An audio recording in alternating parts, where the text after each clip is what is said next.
Hello दोस्तों, zero lab में आपका एक बार फिर से स्वागत है। आज के वीडियो में हम लोग एक हेयर ड्रायर को किस तरीके से रिपेयर किया जा सकता है ये जानेंगे। तो यहाँ पे इस वीडियो के माध्यम से आप हेयर ड्रायर में अगर कोई कमी आती है तो उसको निश्चित तौर पे रिपेयर कर पाएंगे। यहाँ पे आप देख पा रहे हैं ये एक हेयर ड्रायर है जो कि पैंटीन ब्रांड का है। काफ़ी पुराना है ये हेयर ड्रायर और इसका मैं आपको वॉटेज दिखा देता हूँ। आप यहाँ पे इसका वॉटेज जो है वो देख पाएंगे। ये 400 वॉट का है, 220 वोल्ट पे ऑपरेटेड है।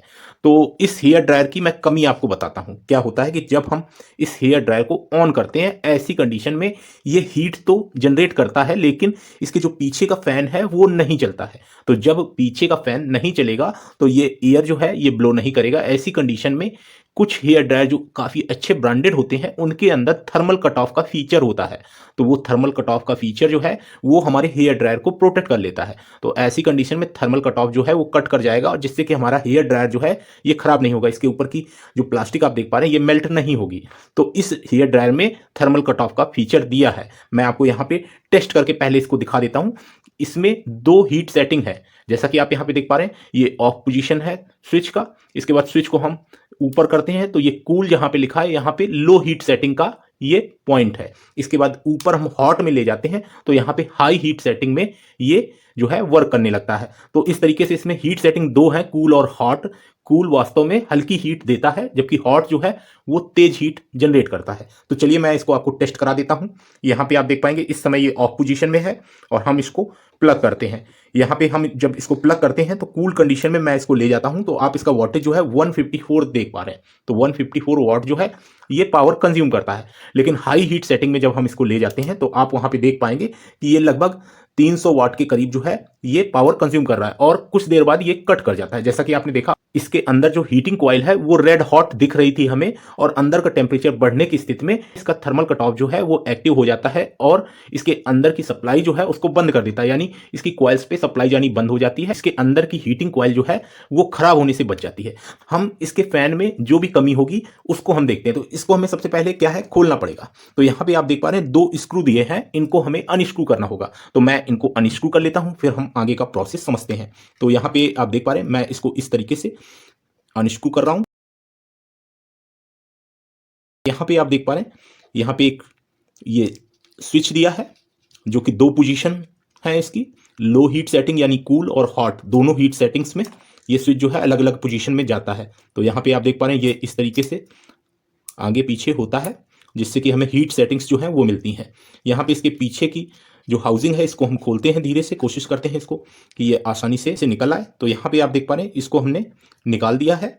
इसके बाद हम इस पार्ट को धीरे से ऐसे ऊपर करेंगे तो यहाँ पे इसका ये ऊपर का पार्ट भी हमने निकाल दिया है। यहाँ पे आप देख पा रहे हैं इसमें एक माइका इंसुलेटर ऊपर लगा हुआ है, इसको हम यहाँ पे रख देते हैं। इसके बाद आप इसके अंदर की जो हीटिंग कॉइल है ये आप देख पाएंगे ये हीटिंग कॉइल है और ये हीटिंग कॉइल जो है चारों तरफ इस तरीके से लिपटी हुई है। यहाँ पे आप देख पाएंगे मैं आपको दिखाना चाहूंगा कि इसका थर्मल कट ऑफ जो है वो कहाँ पे लगा है। यहाँ पे आप देख पाएंगे ये एक थर्मल कट ऑफ लगा है जो कि जब इसकी कॉइल हीट होती है ऐसी स्थिति में इसकी जो हीटिंग कॉइल है इस पे इलेक्ट्रिसिटी जानी बंद हो जाती है जिससे कि ये प्रोटेक्ट हो जाता है। चलिए मैं इसको एक बार ऐसे ही लगी हुई कंडीशन में आपको चेक कराता हूँ। हालांकि इसकी मोटर जो है वो नहीं चल रही है लेकिन हम इसको इस तरीके से पकड़ के और फिर देखेंगे कि इसका जो थर्मल कट ऑफ है वो किस तरीके से कट करता है। तो यहाँ पे आप देख पा रहे हैं थर्मल कट ऑफ जो है हमारा कुछ इस जगह पे लगा हुआ है। जैसा कि आप देख पा रहे हैं मैं इसको प्लग करता हूँ और इसके बाद आप देख पाएंगे ये हीट जनरेट करेगा और साथ ही थोड़ी देर बाद ये कट हो जाएगा।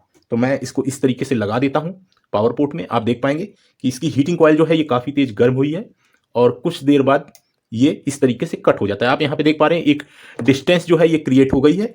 आप यहाँ पे देख पाएंगे कि ये जो है ये एक डिस्टेंस क्रिएट हो गई है जिसकी वजह से इसका जो कनेक्टर है आपस में टच नहीं है। ऐसी स्थिति में इसमें जो सप्लाई है वो जानी बंद हो जाती है। कुछ देर बाद ठंडा होने पे ये फिर से पहले वाली पोजीशन में आ जाएगा। तो आप यहाँ पे देख पा रहे हैं ये एक थर्मल रिले की तरह काम करता है। कुछ देर ठंडा होने के बाद ये जो कनेक्टर है ये आपस में जुड़ जाएंगे। मैं अभी आपको यही दिखा देता हूँ, क्लियरिटी रहती है जिससे जब हमें कोई चीज़ अच्छे से समझ में आ जाती है तो हम उसको आसानी से रिपेयर कर सकते हैं। ये आपने देखा इसने एक आवाज़ की और ये अपनी पूर्व स्थिति में आ गया। हम एक बार इसको फिर से लगा के और फिर से टेस्ट करते हैं। यहाँ पे इसके बैक साइड की जो मोटर है वो नहीं चल रही है। अभी हम इसकी मोटर जो है उसको भी रिपेयर करेंगे। तो यहाँ पे मैं इसको पुनः जो है सप्लाई देता हूँ। आप यहाँ पे देख पाएंगे कि ये फिर से गर्म होने लगी इसकी कॉइल और जैसे ही ये थोड़ा सा और हीट होगा तो इसकी जो थर्मल कट ऑफ है वो इसका जो कॉइल पे जाने वाली सप्लाई है उसको रोक देता है। तो यहाँ पे मैं समझता हूँ कि आपको ये क्लियरली समझ में आ गया होगा किस तरीके से ये थर्मल कट ऑफ जो है काम करता है। चलिए अब हम क्या करते हैं, इसकी चूंकि बैक साइड की मोटर जो है जिसमें ये पंखुड़ी लगी है ये वर्क नहीं कर रही, तो ऐसी स्थिति में हम इसकी मोटर जो है उसको निकालेंगे और इसके बाद इसको हम रिपेयर करेंगे। तो चलिए मैं जो मोटर है, मोटर के कनेक्शन जो है उनको निकाल देता हूँ। यहाँ पे आप देख पाएंगे कि मोटर के कनेक्शन हमको दिख रहे हैं। मैं आपको आसानी से समझ में आए इसलिए ये कॉइल जो है इसको साइड में कर देता हूँ। यहाँ पे आपको दिख पा रही होगी ये जो कनेक्शन है, इस कनेक्शन को हमको रिमूव करना है। तो हम इधर से भी रिमूव कर सकते हैं और इधर से भी रिमूव कर सकते हैं। हम इधर से रिमूव करते हैं। जैसा कि आप देख पा रहे हैं मैंने ये कनेक्शन जो है इसको अलग कर दिया है। इसी तरीके से दूसरी साइड पे भी आप देखेंगे कि यहाँ पे दो डायोड्स हैं, एक ये डायोड और एक ये डायोड। इन डायोड से इस पे सप्लाई जा रही है। तो यहाँ पे हम ये जो कनेक्शन है इनको भी अलग करेंगे। तो जैसा कि आप देख पा रहे हैं इस तरीके से मैं इसके कनेक्शन जो है उसको अलग कर देता हूं और मैंने इसके कनेक्शन जो है उनको अलग कर दिया है। जिसके बाद हम इसकी मोटर जो है उसको अलग कर पाएंगे। यहाँ पे आप देख पा रहे हैं हीटिंग कॉइल जो थी इसका माइका जो है थोड़ा सा अलग हो गया है, लेकिन ये कोई बड़ी प्रॉब्लम नहीं है। यहाँ पे इसको हम इस तरीके से रख देते हैं और इसके बाद हम इसकी मोटर देखते हैं। आप यहाँ पे देख पाएंगे इसकी ये मोटर है जिसका हम फैन जो है यानी पंखुड़ी इसको अलग कर लेते हैं और ये इसकी मोटर है जिसको हम अलग कर देते हैं। यहाँ पे ये मोटर जो है काम नहीं कर रही है, इसको मैं आपको टेस्ट करके दिखाता हूँ।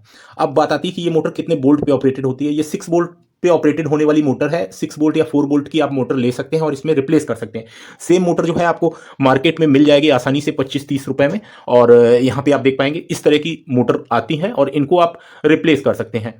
तो यहाँ पे ये मोटर जो है, इस मोटर को हम इसमें नहीं रिप्लेस करेंगे, हम और अच्छी मोटर जो है इसमें डालेंगे। तो मैं यहाँ पे कुछ मोटर्स जो है उनको रखा हुआ है, पुरानी है मोटर्स लेकिन ये अच्छी हैं।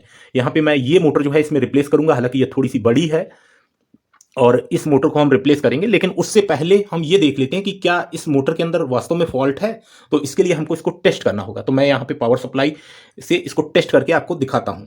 तो यहाँ पे हम इस मोटर को टेस्ट करने से पहले क्या करेंगे, इसमें एक पंखुड़ी जो है इसको लगा लेंगे, जिसके बाद हम इसमें सप्लाई देके देखेंगे। तो यहाँ पे आप देख पा रहे हैं मैं इसमें सप्लाई दे रहा हूँ लेकिन मोटर जो है ये रोटेट नहीं कर रही है।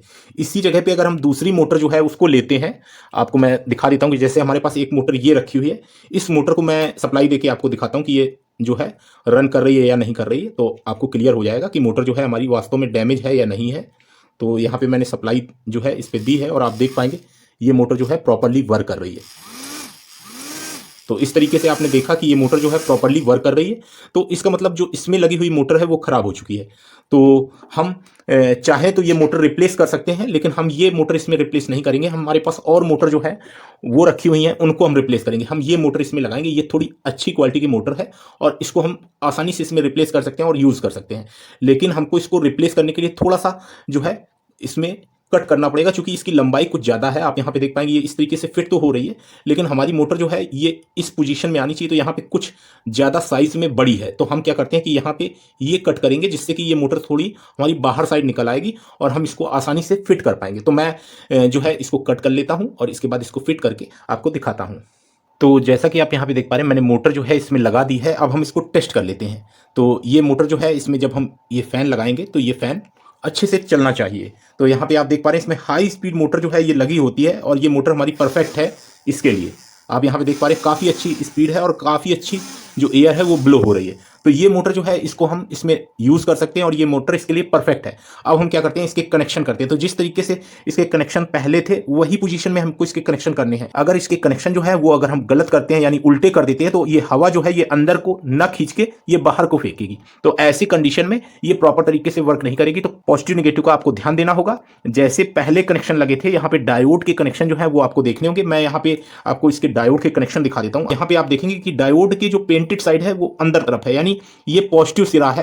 तो यहाँ पे मोटर में हमें देखना है कि पॉजिटिव डायरेक्शन कौन सी है जिसमें हमें मोटर का फ्लो जो है वो अंदर को मिलता है। तो यहाँ पे आप देख पा रहे हैं मैं इस तरीके से कनेक्शन इसके लगाता हूँ तो ये अपोजिट है। इस समय एयर फ्लो सही डायरेक्शन में नहीं है, लेकिन ऐसी कंडीशन में ये एयर फ्लो जो है उसका सही है।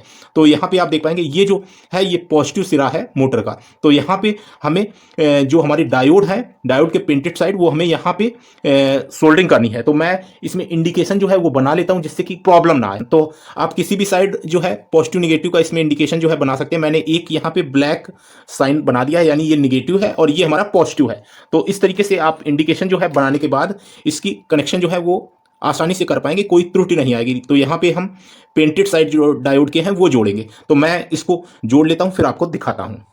तो जैसा कि आप यहाँ पे देख पा रहे हैं, मैंने जो कनेक्शन है वो कर दिए हैं। प्रॉपर तरीके से जब आप कनेक्शन करेंगे तो ये सही डायरेक्शन में मोटर जो है रोटेट करेगी। ऐसी स्थिति में हमें जो हॉट एयर है वो अंदर मिलेगी। अगर कनेक्शन उल्टे होंगे तो हमें हॉट एयर नहीं मिलेगी, और ये प्रॉब्लम जो है ऑटो कट हो जाना कुछ देर बाद वो लगातार बना रहेगा। तो यहाँ पे प्रॉपर तरीके से कनेक्शन करने के बाद अब हम इसको टेस्ट करते हैं। टेस्ट करने के लिए मैंने लो हीट सेटिंग यानी कूल सेटिंग में इसको रखा हुआ है, और हम ऐसी ही कंडीशन में क्या करेंगे कि इसको सप्लाई देके देखेंगे। तो आप यहाँ पे देख पाएंगे कि मोटर रोटेट कर रही है। यहाँ पे आप देख पाएंगे इस तरीके से ये हमारी मोटर जो है ये रोटेट कर रही है। मैं थोड़ी देर के लिए लगाता हूं और फिर हटा देता हूं। तो यहाँ पे ये हमारी लो हीट सेटिंग में लगी हुई है मोटर, तो ये थोड़ा धीमे रोटेट कर रही है। तो मैं इसका जो सर्किट डायग्राम है वो आपको यहाँ पे बताऊंगा। उसका कारण ये है क्योंकि जो मैंने पहले हेयर ड्रायर का सर्किट एक्सप्लेनेशन किया था उससे इसका सर्किट थोड़ा सा अलग है। तो यहाँ पे इस चीज को आपको समझना होगा। सभी तरह के हेयर ड्रायर जो होते हैं वो एक से नहीं होते हैं, उनमें जो सर्किट डायग्राम है वो अलग अलग होता है। तो चलिए इसका सर्किट डायग्राम जो है उसको मैं आपको यहाँ पे थोड़ा सा दिखा देता हूँ, जिससे कि आपको इसके विषय में क्लियर हो जाए कि इसका जो सर्किट डायग्राम है उसमें मोटर के कनेक्शन किस तरीके से दिए गए हैं, जिससे कि आपको किसी भी तरह का कंफ्यूजन ना रहे। तो यहाँ पे आप इसका सर्किट डायग्राम जो है वो देख पाएंगे। चलिए मैं इसको पहले की तरह क्लोज कर देता हूं, फिर हम इसको टेस्ट करते हैं। तो जैसा कि आप यहाँ पे देख पा रहे हैं मैंने इसको पहले की तरह फिट कर दिया है। अब हम इसको टेस्ट कर लेते हैं। तो यहाँ पे ये ऑफ पोजीशन में है, इसको हम कूल पोजीशन में यानी लो हीट सेटिंग में इसको चला के देखते हैं। तो यहाँ पे आप देख पाएंगे कि इस समय 164 वॉट के करीब ये जो है एनर्जी कंज्यूम कर रहा है, और हाई हीट सेटिंग में ये 327-26 वॉट के करीब जो है एनर्जी कंज्यूम कर रहा है। तो इस तरीके से ये हेयर ड्रायर जो है इसको हमने रिपेयर कर दिया है। उम्मीद करता हूं कि इस वीडियो में आपको कुछ नया सीखने को मिला होगा और आप इस तरह के हेयर ड्रायर जो है इनको रिपेयर कर पाएंगे। तो आज के वीडियो में इतना ही। Thanks for watching, have a nice day.